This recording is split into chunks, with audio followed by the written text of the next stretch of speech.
Half blood Prince अध्याय 9 half blood Prince. अगली सुबह नाश्ते से पहले हैरी और रॉन गरुड़ द्वार हॉल में हरमाइनी से मिले। हैरी ने हरमाइनी से अपनी बात मनवाने के लिए तत्काल बता दिया कि मेलफॉय हॉगवर्ट्स एक्सप्रेस में क्या कह रहा था। हरमाइनी के जवाब देने से पहले ही रॉन बीच में बोल पड़ा, लेकिन वो तो पार्किंसन के सामने शान झाड़ने की कोशिश कर रहा होगा। देखो, मुझे नहीं पता, मेलफॉय की ये आदत तो है कि वो खुद को ज़रूरत से ज़्यादा महत्वपूर्ण बताने की कोशिश करता है, लेकिन वो इतना बड़ा झूठ कैसे बोल सकता है? बिल्कुल, हैरी ने कहा, लेकिन वो आगे कुछ नहीं कह पाया क्योंकि बहुत सारे लोग अब उसकी बातचीत सुनने की कोशिश कर रहे थे। यही नहीं, वो उसे घूर रहे थे, मुंह पर हाथ रखकर फुसफुसा रहे थे। उंगली दिखाना बुरी बात है। रॉन ने फर्स्ट ईयर के एक बहुत छोटे लड़के को डांटा जब वो तस्वीर के छेद से बाहर निकलने के लिए पहुंचे। वो लड़का मुंह पर हाथ रखकर अपने दोस्त से हैरी के बारे में बुदबुदा रहा था। उसका चेहरा तत्काल लाल हो गया। वो दहशत के मारे छेद में उलझ कर गिर गया। रॉन हंस पड़ा। मुझे 6th ईयर में होना अच्छा लग रहा है और हमें इस साल खाली पीरियड मिलेंगे, हम उनमें यहाँ आराम से बैठ सकते हैं। जब वो गलियारे में पहुंच गए तो हरमाइनी बोली, हमें उस समय पढ़ाई करनी होगी रॉन। हाँ, लेकिन आज नहीं। मुझे लगता है आज तो सचमुच आराम का दिन है।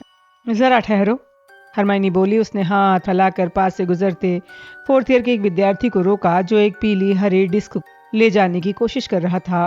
वो डिस्क उसके हाथ में कसकर बंद थी। हरमाइनी ने उससे गंभीरता से कहा, फैंग्ड फ्रिस्बी पर प्रतिबंध है, उसे इधर दो।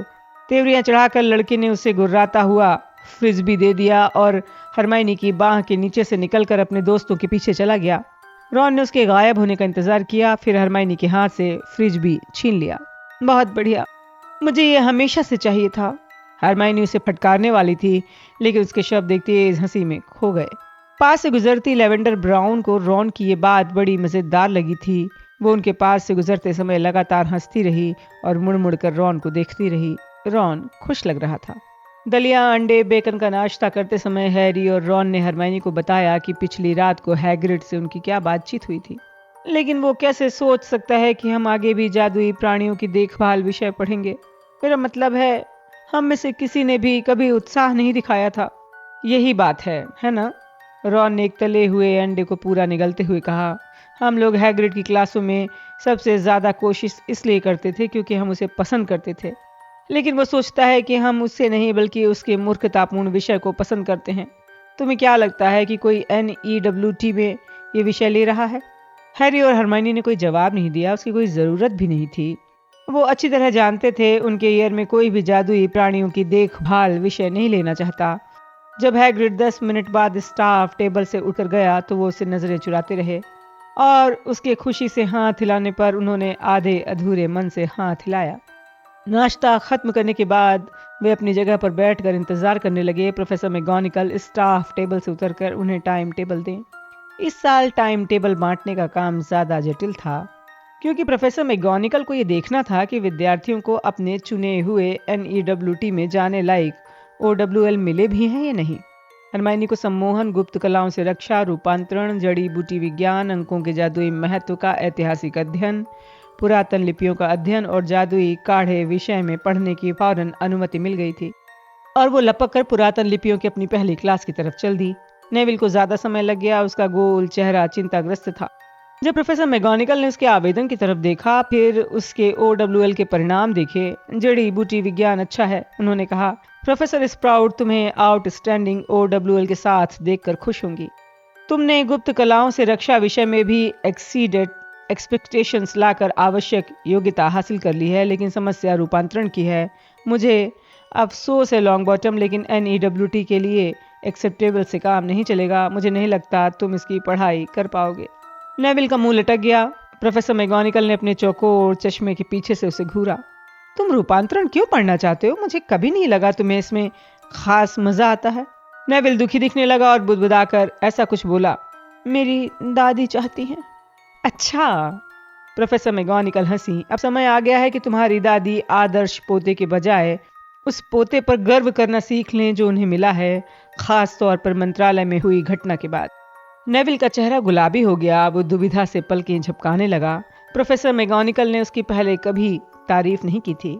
मुझे अफसोस है लॉन्ग बॉटम, लेकिन मैं तुम्हें अपनी NEWT क्लास में नहीं ले सकती। मैं देख रही हूँ तुम्हें सम्मोहन में एक्सीड्स एक्सपेक्टेशंस मिला है, तुम सम्मोहन में NEWT क्यों नहीं करते हो? नेविल बुदबुदाया, मेरी दादी सोचती हैं सम्मोहन कमज़ोर विषय है। प्रोफेसर मैकगोनिकल ने कहा, तुम सम्मोहन ले लो, मैं आगास्टा को चिट्ठी लिख कर याद दिला दूंगी कि वो अपने सम्मोहन के OWL में फेल हो गई थी। इसका मतलब ये नहीं है कि वो विषय बेकार है। नेविल के चेहरे पे खुशी और अविश्वास का भाव देखकर प्रोफेसर मैकगोनिकल थोड़ी मुस्कुराईं। फिर उन्होंने टाइम टेबल को अपनी छड़ी की नोक से ठूंक कर उसे दे दिया, जिसमें अब नेविल की नई क्लासें लिखी थी। इसके बाद प्रोफेसर मैकगोनिकल पार्वती पाटिल की ओर मुड़ी, जिसका पहला सवाल ये था कि क्या सुंदर सेनेटर फिरेंच अब भी ज्योतिष पढ़ा रहा है। इस साल वो और प्रोफेसर ट्रिलोनी मिलकर क्लासें ले रहे हैं। प्रोफेसर मैकगोनिकल ने अपनी आवाज में नापसंदगी का पुट लाते हुए कहा। सब जानते थे वो ज्योतिष विषय से चिढ़ती हैं। फिर वो आगे बोली, 6th ईयर में प्रोफेसर ट्रिलोनी पढ़ा रही हैं। 5 मिनट बाद पार्वती थोड़ी निराशा से ज्योतिष की क्लास की तरफ बढ़ने लगी। तो पॉटर पॉटर प्रोफेसर मैकगोनिकल ने कहा। अपने नोट्स देखिए। वो हैरी की तरफ मुड़ी। सम्मोहन, गुप्त कलाओं से रक्षा, जड़ी बूटी विज्ञान, रूपांतरण सभी बढ़िया हैं। मुझे कहना होगा मैं तुम्हारे रूपांतरण के ग्रेड से खुश हूँ पॉटर, बहुत खुश। लेकिन तुमने जादुई काढ़े के लिए आवेदन क्यों नहीं किया है? तुम तो ऑरर बनना चाहते थे। बनना तो चाहता था प्रोफेसर, लेकिन आपने मुझे बताया था कि ये मुझे विषय तभी मिलेगा जब मुझे OWL में आउटस्टैंडिंग मिलेगा। ऐसा मैंने तब कहा था जब प्रोफेसर स्नैप ये विषय पढ़ा रहे थे। बहरहाल प्रोफेसर स्लगहॉर्न उन विद्यार्थियों को भी अपने NEWT में खुशी खुशी लेते हैं जिन्हें OWL में एक्सीड्स एक्सपेक्टेशंस मिला हो। क्या तुम जादुई काढ़े लेना चाहते हो? हाँ, लेकिन मैंने किताबें या कोई सामान नहीं खरीदा है। मुझे यकीन है प्रोफेसर स्लगहॉर्न कुछ समय के लिए सारा सामान दे देंगे। बहुत बढ़िया पॉटर, ये रहा तुम्हारा टाइम टेबल। ओह, एक बात और, 25 विद्यार्थियों ने गरुण द्वार की क्विडिच टीम में अपने नाम दिए हैं। मैं समय आने पर तुम्हें सूची दूंगी। तुम अपनी सुविधा से ट्रायल्स रख लेना। कुछ मिनट बाद रॉन को वही विषय मिल गए जो हैरी को मिले थे। दोनों एक साथ टेबल से उठकर चल दिए। देखो, हमारे पास अभी एक पीरियड खाली है और खाली पीरियड ब्रेक के बाद है और एक लंच के बाद। बहुत बढ़िया। वो गरुण द्वार हॉल में लौट आए जो अब खाली था। वहाँ सिर्फ 7th ईयर के 6 विद्यार्थी बैठे थे, जिनमें केटी बेल भी शामिल थी। वो गरुण द्वार की उस मूल क्विडिच टीम की इकलौती सदस्य थी जिसमें हैरी अपने 1st ईयर में खेला करता था। मुझे लगता था कि ये तुम्हें ही मिलेगा। बहुत बढ़िया। उसने हैरी के सीने पर लगे कप्तान के बैज की तरफ इशारा करते हुए कहा, जब तुम ट्रायल्स लो तो मुझे बताना। बेवकूफ़ों जैसी बातें मत करो।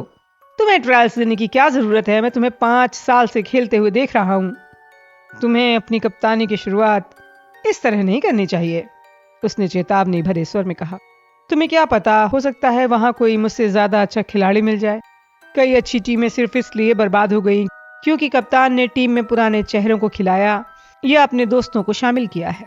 रॉन थोड़ा परेशान हो गया और उस फैंग्ड फ्रिजबी से खेलने लगा जिसे हरमाइनी ने 4th ईयर के विद्यार्थी से जब्त किया था।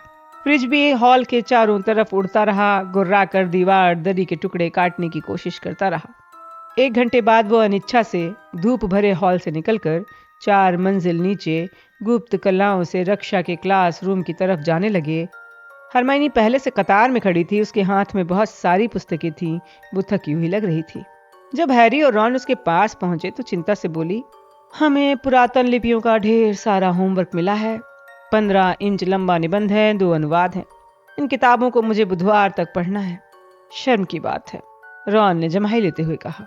जरा ठहरो तो सही, मैं शर्त लगाती हूँ स्नैप भी हमें ढेर सारा होमवर्क देंगे, हरमाइनी ने गुस्से से कहा। तभी क्लासरूम का दरवाजा खुला और स्नैप गलियारे में आ गए। उनका पीला चेहरा हमेशा की तरह चिपचिपे काले बालों के 2 पर्दों के बीच में था। विद्यार्थी तत्काल खामोश हो गए। उन्होंने कहा, अंदर। हैरी ने अंदर घुसते समय देखा स्नैप अभी से कमरे पर अपने व्यक्तित्व की छाप डाल चुके थे। अब यहाँ पहले से ज्यादा अंधेरा था। दीवारों पर नई तस्वीरें लगी थी। इनमें कुछ लोग पीड़ा, बुरे घाव या अजीब से विकृत अंग दिखा रहे थे। मैंने तुम लोगों से पुस्तकें निकालने को नहीं कहा, इसने अपने दरवाजा बंद करके क्लास के सामने अपनी डेस्क पर पहुंचते हुए कहा। हरमाइनी ने जल्दी से अनजान से मुकाबला पुस्तक अपने बैग में दोबारा रखी और बैग अपनी कुर्सी के नीचे रख लिया। मैं तुम लोगों से महत्वपूर्ण बात करना चाहता हूँ, मुझे पूरा ध्यान चाहिए।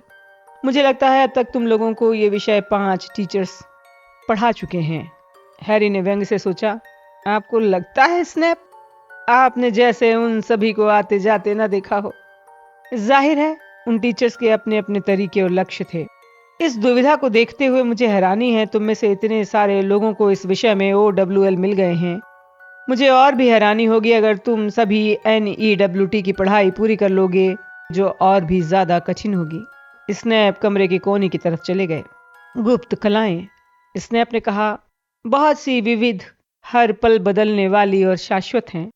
उनसे लड़ना कई सिर वाले दैत्य से लड़ने की तरह है, जिसका सिर कटते ही पहले से भी ज्यादा खूंखार और चालाक दूसरा सिर निकल आता है।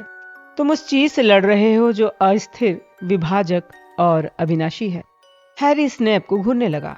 निश्चित रूप से खतरनाक शत्रु की तरह गुप्त कलाओं का सम्मान करना एक बात थी, लेकिन स्नैप की आवाज में तो प्यार और हसरत झलक रही थी। स्नैप ने थोड़ी तेजी से कहा, इसलिए तुम्हारी रक्षा भी उतनी ही लचीली और उपाय कुशल होनी चाहिए जितनी की वो कलाएं हैं जिनसे तुम मुकाबला करना चाहते हो। ये तस्वीरें, उन्होंने पास से गुजरते समय कुछ तस्वीरों की तरफ इशारा किया, बताती हैं उन लोगों का क्या हाल होता है जिन्हें पीड़ीकृत शाप भोगना पड़ता है। उन्होंने एक तस्वीर की तरफ इशारा किया। दम पिशाच का चुंबन महसूस होता है। सूनी आंखों वाला एक जादूगर दीवार से टिका हुआ था। यह सजीव लाश का आक्रमण झेलना पड़ता है। उन्होंने एक और तस्वीर की तरफ इशारा किया। क्या कोई सजीव लाश दिखी है? पार्वती पाटिल ने तीखी आवाज में कहा। क्या सचमुच वो उनका इस्तेमाल कर रहा है? शैतानी शहंशाह अतीत में सजीव लाश का प्रयोग कर चुके हैं, वो दोबारा कर सकते हैं। मेरा मानना है तुम लोग अशाब्दिक मंत्रों के मामले में बिल्कुल नौसिखिए हो। अशाब्दिक मंत्र का क्या लाभ है? हरमाइनी का हाथ हवा में उठ गया। इसने अपने चारों तरफ देखा, कोई और विद्यार्थी हाथ तो नहीं उठा रहा। बहरहाल जब उन्हें कोई विकल्प नहीं मिला तो उन्होंने रूखेपन से कहा, बहुत बढ़िया मिस ग्रेंजर, आपके शत्रु को कोई चेतावनी नहीं मिलती है कि आप किस तरह जादू करने वाले हैं। हरमाइनी ने कहा, जिससे आपको पल भर का लाभ मिल जाता है। ये जवाब मंत्र की मानक पुस्तक ग्रेड 6 से रटा गया है। इसने अपने नकारते हुए कहा, लेकिन बात मूल रूप से सही है। जाहिर है सभी जादूगर ये काम नहीं कर सकते। ये एकाग्रता और मस्तिष्क की शक्ति का सवाल है जो कुछ लोगों में, उनकी निगाह दुष्टता से एक बार फिर हैरी पर ठहर गई, नहीं होती है। हैरी जानता था स्नैप पिछले साल की गुप्त विद्या की विनाशकारी क्लासों के बारे में सोच रहे थे। उसने अपनी नजर नहीं झुकाई, बल्कि स्नैप को गुस्से से घूरता रहा जब तक कि स्नैप दूसरी तरफ नहीं देखने लगे। तुम लोग अब जोड़ियां बना लो। एक पार्टनर बिना बोले दूसरे मंत्र पर पढ़ने की कोशिश करेगा, दूसरा मंत्र बोले बिना प्रतिकार करने की कोशिश करेगा। चलो। हालांकि स्नैप ये नहीं जानते थे, लेकिन हैरी ने पिछले साल कम से कम आधी क्लास को कवच सम्मोहन करने का तरीका सिखा दिया था। बहरहाल अब तक किसी ने भी बिना बोले उस सम्मोहन का प्रयोग नहीं किया था। कुछ धोखाधड़ी भी हुई। कई लोग जोर जोर से बोलने की बजाय मंत्र फुसफुसाने लगे। 10 मिनट बाद हरमाइनी ने नेविल के बुदबुदाए हुए पैर बंधन शाप को बिना शब्द बोले रोक दिया। हैरी ने कटुता से सोचा, कोई और टीचर होता तो इस काम के लिए गरुण द्वार को 20 पॉइंट देता, लेकिन स्नैप ने इसे नजरअंदाज कर दिया। रॉन चुपचाप हैरी पर मंत्र पढ़ना चाहता था, लेकिन उसका चेहरा बैगनी हो रहा था क्योंकि उसने होंठ कसकर बंद कर लिए थे ताकि मंत्र बुदबुदाने के प्रलोभन से बच सके। हैरी ने अपनी छड़ी उठा रखी थी और तनाव में उस मंत्र का प्रतिकार करने की राह देख रहा था जो आ ही नहीं रहा था। बहुत खराब प्रदर्शन है वीसली, देखो मैं तुम्हें दिखाता हूँ। उन्होंने अपनी छड़ी हैरी की तरफ इतनी जोर से घुमाई कि हैरी ने तत्काल प्रतिक्रिया की। अशाब्दिक मंत्रों के सारे विचार को भूलते हुए वो चिल्लाया, रक्षा कवच। उसका रक्षा कवच इतना प्रबल था कि स्नैप लड़खड़ा गए और डेस्क से टकरा गए। पूरी क्लास ने मुड़कर देखा कि स्नैप त्योरियां चढ़ाकर खुद को संभाल रहे थे। तुम्हें याद है पॉटर, मैंने कहा था हम अशाब्दिक मंत्रों का अभ्यास कर रहे हैं। हाँ, हैरी ने दृढ़ता से कहा। हाँ सर, मुझे सर कहने की कोई जरूरत नहीं है। हैरी ने शब्द बिना सोचे समझे बोल दिए थे। कई विद्यार्थियों ने जोर से सांस खींची, जिसमें हरमाइनी भी थी। बहरहाल स्नैप के पीछे रॉन, डीन और सीमस प्रशंसा में मुस्कुरा रहे थे। सजा शनिवार रात मेरे ऑफिस में, स्नैप ने कहा। मैं किसी की भी बदतमीजी सहन नहीं करता हूँ पॉटर, चुनिंदा जादूगर की भी नहीं। बहुत बढ़िया था हैरी, रॉन ने चहकते हुए कहा जब वो लोग कुछ समय बाद ब्रेक में बाहर जा रहे थे। हरमाइनी ने रॉन की तरफ त्योरियां चढ़ाते हुए हैरी से कहा, तुम्हें ऐसा नहीं करना चाहिए था। तुमने ऐसा किस कारण किया? तुमने देखा नहीं, उन्होंने मुझे मंत्र मारने की कोशिश की थी। गुप्त विद्या के अभ्यासों में मैंने उन्हें बहुत झेला है। वो किसी दूसरे को अपना शिकार क्यों नहीं बनाते हैं? तुमने गुप्त कलाओं के बारे में उनकी बातें सुनी? उन्हें गुप्त कलाओं से प्रेम है, वो अचल अविनाशी वाली। देखो हरमाइनी, मुझे तो लगा था कि वो तुम्हारे जैसी बातें कर रहे हैं। मेरे जैसी? हाँ, जब तुम हमें बता रहे थे वोल्डेमॉर्ट का सामना करना कैसे होता है, तो तुमने कहा था मंत्रों को याद करना काफी नहीं है। तुमने कहा था उस वक्त आपके साथ सिर्फ आपका दिमाग और हिम्मत होती है। वही तो स्नैप कह रहे थे कि आखिरकार बहादुरी और तीव्र चिंतन ही काम आता है। हैरी इस बात से पस्त हो गया कि हरमाइनी ने उसकी बात को मंत्रों की मानक पुस्तक की तरह याद करने लायक समझा था, इसलिए उसने बहस नहीं की। हैरी, सुनो हैरी। हैरी ने घूम कर देखा। पिछले साल की गरुण द्वार क्विडिच टीम का एक मारक जैक स्लोपर चर्मपत्र का रोल लेकर उनकी तरफ आ रहा था। तुम्हारे लिए है, स्लोपर ने हाफते हुए कहा। सुनो, मैंने सुना है कि तुम कप्तान बन गए हो। तुम ट्रायल कब रख रहे हो? मैंने अभी तय नहीं किया है। हैरी ने मन में सोचा कि स्लोपर बहुत खुशकिस्मत होगा जो टीम में दोबारा चुना जाएगा। मैं तुम्हें बता दूंगा। ओह ठीक है, मैं उम्मीद कर रहा था कि ट्रायल शायद इस वीकेंड में हो जाएगा। लेकिन हैरी सुन नहीं रहा था। उसने अभी अभी चर्मपत्र की पतली तिरछी लिखाई को पहचान लिया था। स्लोपर के वाक्य के बीच में ही वो जल्दी से रॉन और हरमाइनी के साथ चल दिया। उसने चलते चलते चर्मपत्र खोल लिया। प्रिय हैरी, इस शनिवार को हमारी प्राइवेट क्लासें शुरू करना चाहूँगा। मेरे ऑफिस में 8 बजे शाम को आ जाना। उम्मीद है तुम स्कूल में अपने पहले दिन का आनंद ले रहे होगे। तुम्हारा एल्बस डम्बलडोर। पुनश्च मुझे एसिड पॉप्स पसंद हैं। उन्हें एसिड पॉप्स पसंद है? रॉन ने कहा, जो हैरी के कंधे के ऊपर से संदेश पढ़ रहा था और उलझन में दिख रहा था। ये उनके स्टडी के बाहर खड़े गार गोयल के पार जाने का पासवर्ड है। स्नैप इस बात से खुश नहीं होंगे कि मैं उनकी सजा पूरी नहीं कर पाऊंगा। हैरी, रॉन, हरमाइनी ब्रेक के दौरान अनुमान लगा रहे थे कि डम्बलडोर हैरी को क्या सिखाएंगे।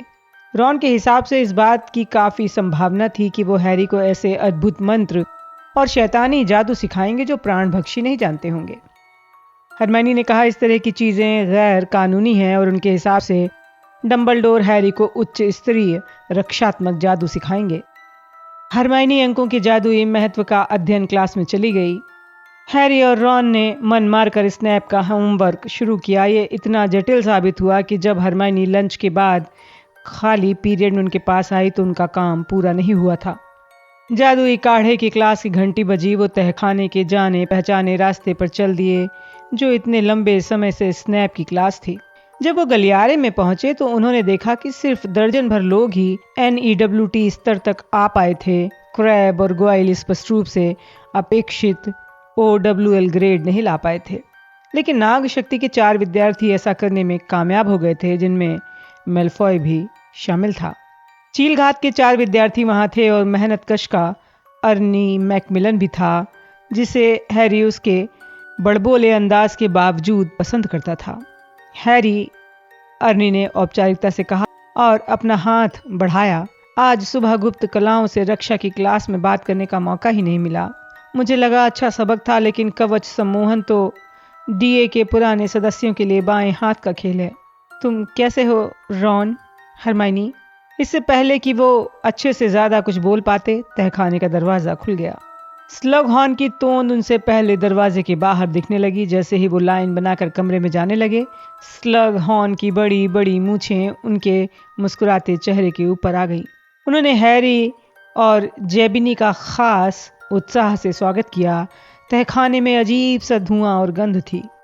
नाग शक्ति के 4 विद्यार्थी एक टेबल पर पहुंच गए। चीलघात के 4 विद्यार्थियों ने भी ऐसा ही किया। अब हैरी, रॉन और हरमाइनी बचे थे जो अर्नी के साथ एक टेबल पर पहुंच गए थे। उनकी टेबल एक सुनहरी कड़ाही के करीब थी, जिसमें से बहुत अच्छी गंध आ रही थी। हैरी ने आज तक इतनी अच्छी गंध नहीं सूंघी थी। न जाने क्यों उसे ट्रिकल टार्ट, झाड़ू के हैंडल की लकड़ी की खुशबू और किसी फूलदार चीज की याद आ रही थी जो उसने रॉन के घर सूंघी थी। अब स्लगहॉर्न ने कहा। उनकी विशाल आकृति धुएं के बीच हिल रही थी। सभी लोग तराजू निकाल लो, जादुई काढ़े का सामान और उच्च स्तरीय काढ़ा निर्माण की किताब निकालना भी मत भूलना। सर, हैरी ने हाथ उठाकर कहा। हैरी, मेरे बच्चे, मेरे पास पुस्तक या तराजू या कोई भी सामान नहीं है। रॉन के पास भी नहीं है। देखिए, हमें पता नहीं था कि हम NEWT में ये विषय ले पाएंगे। ओह हाँ, प्रोफेसर मैगोनिकल ने बताया है। चिंता मत करो मेरे प्यारे बच्चे, चिंता मत करो।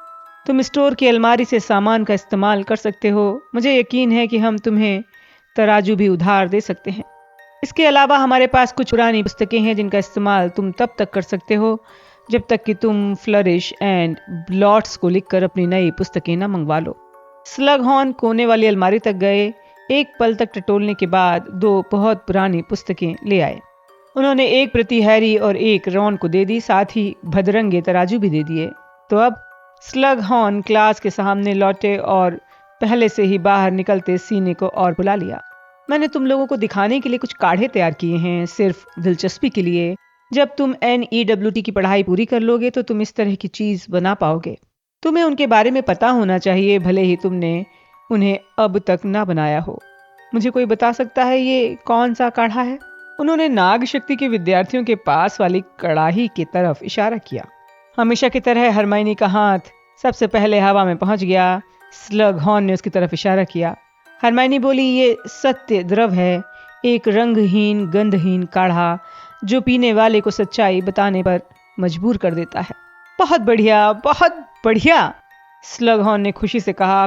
फिर उन्होंने चील घात की टेबल के सबसे करीब वाली कड़ाही की तरफ इशारा किया। वहां पर जो काढ़ा है वो मशहूर है।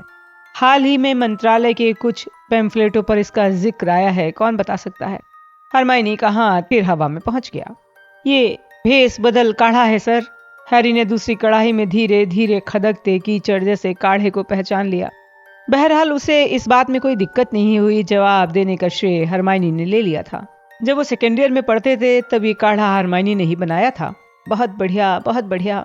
अब ये वाला?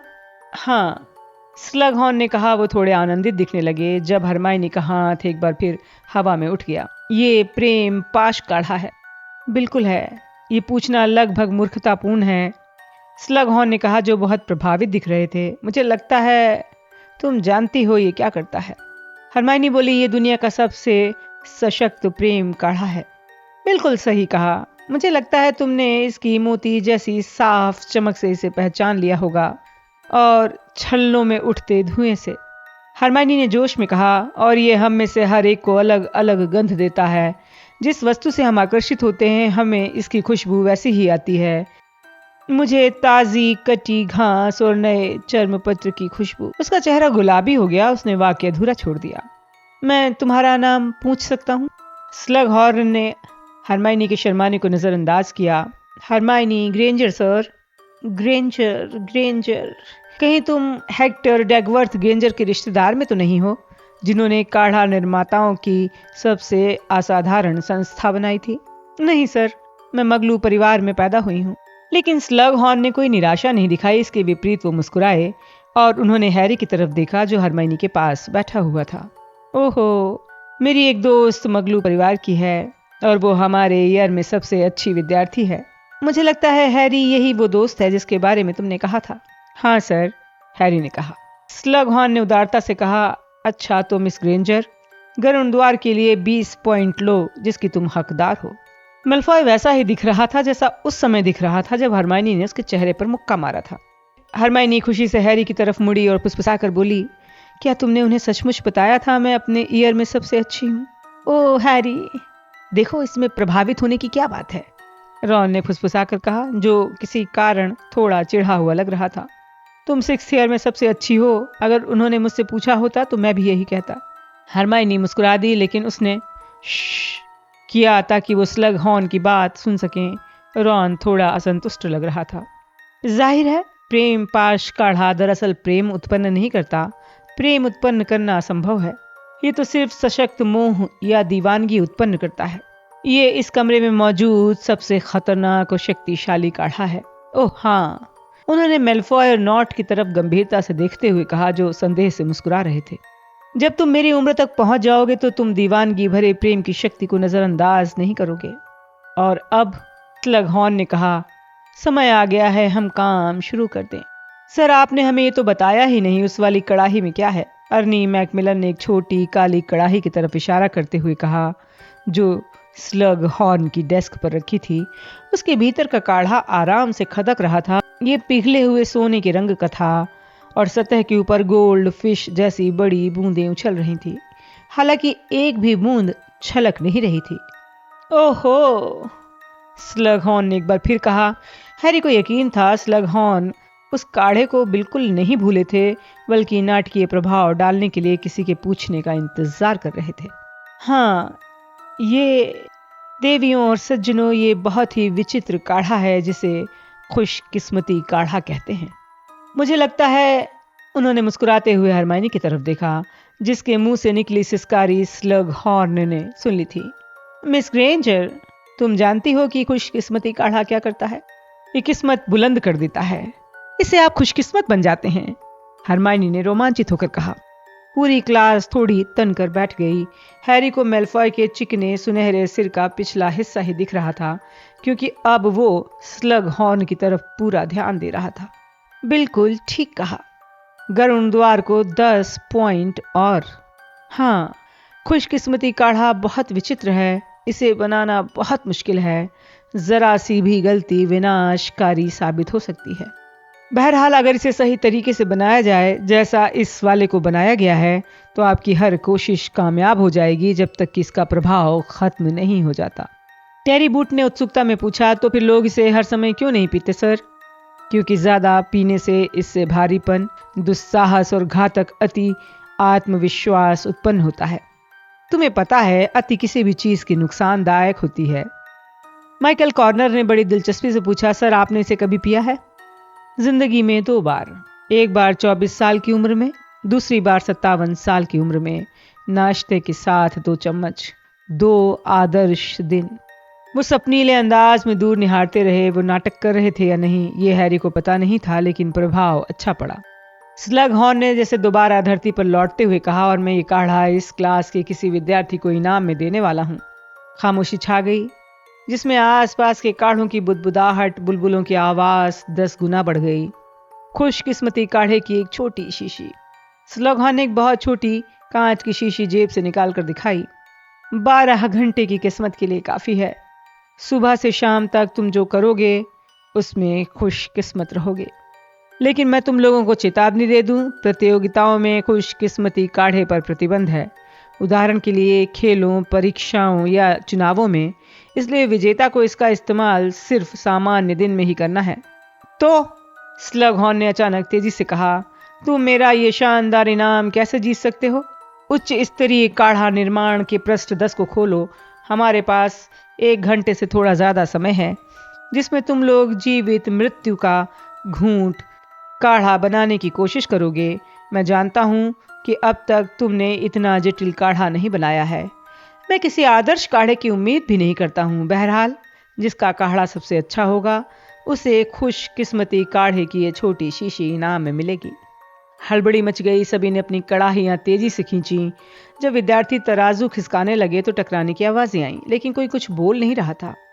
हैरी ने देखा, मेलफॉय उच्च स्तरीय काढ़ा निर्माण किताब में तेजी से कुछ खोज रहा है। साफ दिख रहा था मेलफॉय अपने दिन को खुशकिस्मत बनाना चाहता था। हैरी तत्काल स्लगहॉर्न की दी हुई पुरानी किताब पर झुका। उसे ये देखकर चिढ़ हुई। पुराने मालिक ने इसके सभी पन्नों पर लिख रखा था, जिस कारण पुस्तक के हाशिए भी छपे हुए हिस्से जितने ही काले थे। पदार्थों की सूची पढ़ने के लिए नीचे झुकते हुए यहाँ भी पुराने मालिक ने नोट्स लिखे थे, कुछ चीजें काटी थी। हैरी जल्दी से स्टोर की अलमारी की तरफ गया ताकि जरूरत का सामान निकाल सके। अपनी कड़ाही तक वापस आते समय उसने देखा मेलफॉय पूरी तेजी से वेलेरियन जड़ें काटने में जुटा है। हर विद्यार्थी पलटकर देख रहा था, बाकी विद्यार्थी क्या कर रहे हैं। 10 मिनट में पूरी जगह नीले धुएं से भर गई थी। जाहिर है, हरमाइनी ने सबसे ज्यादा प्रगति की थी। जड़ें काट चुकने के बाद हैरी दोबारा पुस्तक पर झुका। ये सचमुच बहुत चिढ़ाने वाला था। पुराने मालिक की मूर्खतापूर्ण लिखाई के बीच में उसे निर्देश समझने की कोशिश करनी पड़ रही थी। पुराने मालिक ने सोपोफोरस बीन काटने के तरीके पर लेखक से मतभेद व्यक्त किया था और वैकल्पिक निर्देश पर लिखा था, चाकू से काटने के बजाय चांदी के खंजर की मूठ से कुचलने पर रस ज्यादा निकलता है। सर, मुझे लगता है आप मेरे दादाजी आब्राक्सिस मेल्फॉय को जानते होंगे। हैरी ने ऊपर सिर उठाया। स्लगहॉर्न नाग शक्ति के टेबल के पास से गुजर रहे थे। हाँ, स्लगहॉर्न ने मेल्फॉय की तरफ देखे बिना कहा। मुझे ये सुनकर अफसोस हुआ था कि उनकी मृत्यु हो गई।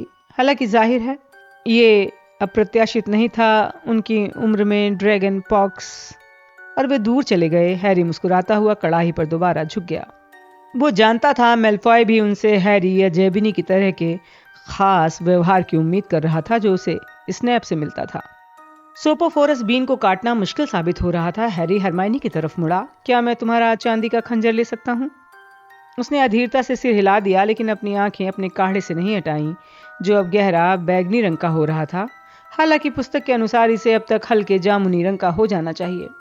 हैरी ने खंजर के भोंथरे हिस्से से फली को कुचला। उसे आश्चर्य हुआ जब उससे ढेर सारा रस तत्काल निकल आया। वो इतना हैरान था, इस सूखी हुई फली में इतना रस था। जल्दी से उसने सारे रस को कड़ाही में डाला। उसे आश्चर्य हुआ कि काढ़ा फौरन ठीक वैसे ही हल्के जामुनी रंग का हो गया जैसा पाठ्य पुस्तक में बताया गया था। पुस्तक के पुराने मालिक से उसकी चिढ़ तत्काल खत्म हो गई और हैरी ने निर्देश की अगली पंक्ति देखी। पुस्तक के अनुसार उस काढ़े को तब तक घड़ी के चलने की विपरीत दिशा में घुमाना था जब तक कि वो पानी की तरह साफ न हो जाए।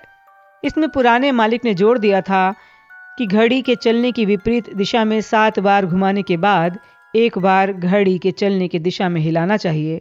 क्या पुराना मालिक एक बार फिर सही साबित होगा? हैरी ने काढ़े को घड़ी की विपरीत दिशा में घुमाया, अपनी सांस रोकी और फिर सीधी दिशा में हिलाया। तत्काल प्रभाव नजर आया। काढ़ा बहुत हल्का गुलाबी हो गया। तुम ये कैसे कर रहे हो? हरमाइनी ने पूछा। उसका चेहरा लाल हो गया। एक बार घड़ी चलने की दिशा में घुमाओ, हरमाइनी ने सख्ती से कहा। नहीं नहीं, पुस्तक में लिखा है घड़ी की विपरीत दिशा में। हैरी ने कंधे उचकाए अपना काम करता रहा। 7 बार घड़ी की विपरीत दिशा में घुमाओ, एक बार सीधी दिशा में घुमाओ। 7 बार विपरीत दिशा में घुमाओ, एक बार सीधी दिशा में घुमाओ। टेबल के पार रॉन अपनी सांस के नीचे लगातार गाली बक रहा था। उसका काढ़ा तरल मुलैठी जैसा दिख रहा था। हैरी ने चारों तरफ देखा। वो देख सकता था किसी का भी काढ़ा उसके जितने हल्के रंग का नहीं था। वो बहुत खुश था। इस तहखाने में पहले वो कभी इतना खुश नहीं था। और अब समय खत्म हो गया। स्लगहॉर्न ने कहा, अब काढ़े को हिलाना बंद कर दो। स्लगहॉर्न टेबल के बीच से चलने लगे और कढ़ाइयों में देखने लगे। उन्होंने कोई टिप्पणी नहीं की। कभी कभार काढ़ों को थोड़ा हिलाया या सूंघा। आखिर में वो उस टेबल पर पहुंचे जहां हैरी, रॉन, हरमाइनी और अर्नी बैठे थे। उन्होंने रॉन की कड़ाही में पड़े डामर जैसे पदार्थ को अफसोस के साथ देखा। फिर वो अर्नी के गहरे नीले काढ़े के पास से गुजरे। हरमाइनी के काढ़े को उन्होंने थोड़ा अच्छे भाव से देखा। फिर उन्होंने हैरी के काढ़े की तरफ देखा और उनके चेहरे पर अविश्वसनीय आनंद का भाव तैरने लगा। स्पष्ट रूप से विजेता, वो तहखाने से चिल्लाए। बहुत बढ़िया हैरी। हे भगवान, ये स्पष्ट है कि तुम्हें अपनी माँ से प्रतिभा विरासत में मिली है। लिली बहुत बढ़िया काढ़े बनाती थी। ये लो, खुशकिस्मती काढ़े की एक शीशी, जैसा कि मैंने वादा किया था। इसका अच्छा इस्तेमाल करना। हैरी ने सुनहरे द्रव की छोटी शीशी अपने अंदर की जेब में रख ली। उसे अजीब सी अनुभूति हो रही थी। एक तरफ तो नाग शक्ति के विद्यार्थियों के चेहरे की नाराजगी के भाव देखकर उसे आनंद आ रहा था, लेकिन दूसरी तरफ हरमाइनी के निराशा भाव से उसे अपराध बोध हो रहा था। रॉन तो अवाक था।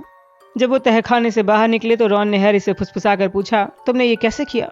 मुझे लगता है किस्मत अच्छी थी, हैरी ने कहा, क्योंकि मेल्फॉय उसकी बात सुन सकता था। बहरहाल जब वो खाने के लिए गरुड़द्वार की टेबल पर सुरक्षित बैठ गए तो उसने सच्चाई बता दी। हरमाइनी का चेहरा सख्त हो गया। हैरी उसके भाव से परेशान हो गया। तुम्हें लगता है मैंने धोखा दिया है? उसने सख्ती से कहा। देखो, तुमने उसे अपनी बुद्धि से तो नहीं बनाया है। उसने सिर्फ हमसे अलग निर्देशों का पालन किया है, रॉन ने कहा। ये विनाशकारी हो सकता था, है ना? लेकिन उसने जोखिम लिया और वो कामयाब हुआ। स्लगहॉर्न मुझे भी वो पुस्तक दे सकते थे, लेकिन वो मुझे नहीं मिली। मुझे तो वो पुस्तक मिली जिसमें किसी ने एक भी शब्द नहीं लिखा था। अलबत्ता पृष्ठ 52 पर किसी की उल्टी का निशान है। ठहरो! हैरी के बाएं कान के पास से एक आवाज आई और वही फूलों वाली गंध आई जो उसे स्लगहॉर्न के तहखाने में आई थी। उसने मुड़कर देखा। जिनी पास आ गई थी। क्या मैंने सही सुना है हैरी? क्या तुम उन निर्देशों का पालन कर रहे हो जो किसी पुस्तक में लिखे हैं? वो दहशत में और नाराज लग रही थी। हैरी जानता था उसके दिमाग में क्या होगा। ऐसा कुछ नहीं है, उसने आश्वस्त करते हुए अपनी आवाज धीमी कर ली। ये रिडल की डायरी जैसा नहीं है, एक पुरानी पुस्तक है जिसमें किसी ने कुछ लिखा है, लेकिन इसमें जो लिखा है वो तुम कर रहे हो। मैंने तो बस हाशिए पर लिखे कुछ तरीके आजमाए थे जिनी, इसमें कोई गलत बात नहीं है। जिनी की बात में दम है, हरमाइनी ने तत्काल जोश में आते हुए कहा। हमें जांच करनी चाहिए, इसमें कोई गड़बड़ तो नहीं? अरे, हैरी ने गुस्से में कहा जब हरमाइनी ने उसकी उच्च स्तरीय काढ़ा निर्माण पुस्तक उसके बैग से निकाली और अपनी छड़ी उठा ली। प्रकटो, हरमाइनी ने सामने वाले कवर पर अपनी छड़ी ठोंकते हुए कहा। कुछ नहीं हुआ, पुरानी गंदी पुस्तक वैसी ही पड़ी रही। हो गया, ये तुम इंतजार कर रही हो कि ये गुलाटियां खाने लगेगी? हैरी ने चिढ़कर कहा। ये बिल्कुल ठीक दिखती है, हरमाइनी ने कहा, जो अभी पुस्तक को शक से घूर रही थी। मेरा मतलब है ये सचमुच सिर्फ पुस्तक है। अच्छा, तो मैं इसे वापस ले लेता हूँ, हैरी ने कहा। उसे टेबल पर झपट कर उठाया, लेकिन उसके हाथ से वो फिसल गई। कोई भी नहीं देख सका। हैरी पुस्तक उठाने के लिए नीचे झुका और ऐसा करते समय उसने देखा पुस्तक के पीछे के कवर में कुछ लिखा हुआ था। ये लिखावट वैसी ही छोटी और सकरी थी जैसी पुस्तक के निर्देशों की थी, जिनकी बदौलत उसे खुशकिस्मती काढ़े की शीशी पुरस्कार में मिली थी, जो अब ऊपर की मंजिल पर उसके संदूक के मोजे में बंद थी। ये पुस्तक हाफ ब्लड प्रिंस की है।